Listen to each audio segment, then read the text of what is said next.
নির্বাচনে এলেই দলবদল। রাজ্য রাজনীতিতে নতুন নজির গড়তে চলেছেন দক্ষিণ করিমগঞ্জের বিধায়ক সিদ্দিক আহমেদ। কংগ্রেস ছেড়ে এবার তাঁর গন্তব্য অসম গণপরিষদ। নির্বাচনের 2-3 মাস আগে অগপয় যোগ দেবেন সিদ্দিক। সাংবাদিক সম্মেলনে ঘোষণা দক্ষিণ করিমগঞ্জের বিধায়কের। মই তো এজিপি কৰিম, এজিপিৰ পৰা মই খেলিম, মই কংগ্ৰেছত নাযাওঁ। আৰু কংগ্ৰেছৰ মানে মানুহবিলাকে যিটো ভাবি আছে গৌৰৱ গগৈ আহিছে, গৌৰৱ গগৈতো আগতে আহিছে। গৌৰৱ গগৈয়ে পঞ্চায়তৰ ৰিজাল্ট কি হৈছে? একো হোৱা নাই। আপোনালোক বোধহয় এটা জিলা পৰিষদ পাইছে গোটেই অসমৰ মাজত, আকৌ চবতো বিজেপি লৈ গ'ল। গতিকে মানুহৰ যিটো ধাৰণা, এই ধাৰণাটা ভুল, এই ধাৰণাটো পূৰা ভুল। গতিকে গৌরব গগৈ করে কোনো লাভ নহব। দলবদ্ধ সিদ্দিক আহমেদ কোনো দলে স্থায়ীভাবে থাকতে পারেননি। সবচেয়ে দীর্ঘ সময় কংগ্রেসে থাকলেও সেই দলের বিরুদ্ধে তাঁর ছিল চরম অসন্তোষ। 2001 সালে সমতা পার্টি থেকে লড়েছিলেন সিদ্দিক আহমেদ। এরপর সমতা পার্টি ছেড়ে যোগ দেন কংগ্রেসে। 2006, 2011 ও 2021 সালে কংগ্রেসের টিকিটে প্রতিদ্বন্দ্বিতা করেন। 2026-এ অগপ প্রার্থী হিসেবে দক্ষিণ করিমগঞ্জে লড়বেন তিনি। রবিবার গুয়াহাটিতে সাংবাদিক সম্মেলনে নিজের ভবিষ্যৎ পরিকল্পনার খোলাসার পাশাপাশি সিদ্দিক আহমেদ নিশানা করেন কংগ্রেসকে। উচ্ছেদ নিয়ে শাসক দলের পাশে দাঁড়িয়ে সিদ্দিক বলেন, কংগ্রেসের জন্য আজ রাজ্য জুড়ে সংখ্যালঘুদের উচ্ছেদ করা হচ্ছে। কংগ্রেস সংখ্যালঘুদের জমির পাট্টা প্রদান করেনি।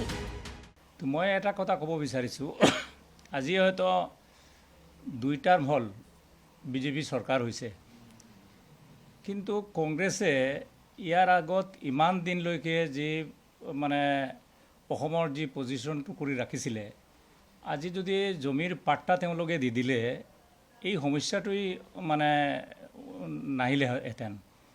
ফৰেষ্টৰ পৰা মানুহবিলাক ইভিকশ্যন হ'ব লাগে, কাৰণ ফৰেষ্ট হ'ল বেলেগ বস্তু, কাৰণ এইটো অসমৰ প্ৰপাৰ্টি, এইটো চেণ্ট্ৰেল প্ৰপাৰ্টি। গতিকে ফৰেষ্টৰ হয়তো আসাম ফৰেষ্ট, কিন্তু আলটিমেটলি কোনোবা এটা রাস্তা বনাবলৈ সেন্ট্রালের পৰা পারমিশন লাগে। অসমে সংখ্যালঘুদের জন্য যা উন্নয়ন হয়েছে তা বিজেপির সময় হয়েছে বলে দাবি করেন সিদ্দিক আহমেদ। তিনি আরো বলেন, 26-এ রাজ্যে বিজেপি অগপ জোট সরকার গঠন করবে, ফলে কংগ্রেসকে ভোট দিয়ে লাভ নেই। সংখ্যালঘু সমাজের প্রতি আহ্বান দক্ষিণ করিমগঞ্জের বিধায়কের। আজি এই কথাটো এইকাৰণে মই ক'ব বিচাৰিছোঁ, কাৰণ আজি মুখ্যমন্ত্ৰী ডাঙৰীয়ে যে মুছলমানৰ কাম কৰা নাই তেনেকুৱা নহয়। আপুনি চাব এই টিচাৰৰ এপইণ্টমেণ্টৰ ক্ষেত্ৰত কিমান মুছলিম টিচাৰ এপইণ্টমেণ্ট হৈছে, বিজেপিৰ দিনত হৈছে। আপুনি পুলিচৰ কিমান এপইণ্টমেণ্ট বিজেপিৰ দিনত হৈছে, বেলেগ বেলেগ ডিপাৰ্টমেণ্টত হৈ আছে, কিন্তু এনেকুৱা এপইণ্টমেণ্টটো ইয়াৰ আগত কংগ্ৰেছৰ দিনতো মুছলমান মানুহে পোৱা নাই। গতিকে আমি অকলে যদি হিন্দু মুছলিম কৰি থাকোঁ, আমি যে কংগ্ৰেছে এতিয়া কংগ্ৰেছৰ ভোট বেংকত মুছলমানত, এই মুছলমানৰ ভোটটো লৈ আছে 2-3 পাৰ্টিয়ে। এতিয়া ৰাইজৰ দলৰ এটা পাৰ্ট লৈ আছে, UDFও আছে, কংগ্ৰেছো আছে। বাকী এই যে মানে মুছলিম কৰি আমাৰ যে যিবোৰ মানুহ কংগ্ৰেছৰ নামত আমি দেখিছোঁ যোৱা পঞ্চায়তত যে ৱাক অফ বিল আহিলে, মুছলিম মানুহ ৱাক অফ বিল পাছ হৈ গ'ল, তথাপি ৱাক অফ বিলৰ ফেভাৰত। বরাকে কংগ্রেসের কোনো অস্তিত্ব নেই। 2টি আসনে কংগ্রেসের জয়ের স্বপ্ন দেখছে, কিন্তু ফলাফল কি হয় দেখবেন, মন্তব্য সিদ্দিক আহমেদের। বরাকত কংগ্রেছৰ একো নাই। বরাকত 2টা সিট তেওঁলোকে মানে হয়তো মোৰ যিটো সাউথ কৰিমগঞ্জ আৰু হাইলাকান্দিৰ এটা সিট, 2টা সিট তেওঁলোকে ভাবি আছে। 2টা মানে মুছলিম, মোৰ সিটটো 88% মুছলিম।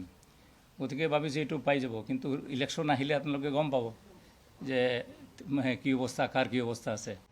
তবে সিদ্দিক আহমেদ অগপয় যোগ দিলে জমে উঠবে দক্ষিণ করিমগঞ্জের নির্বাচন।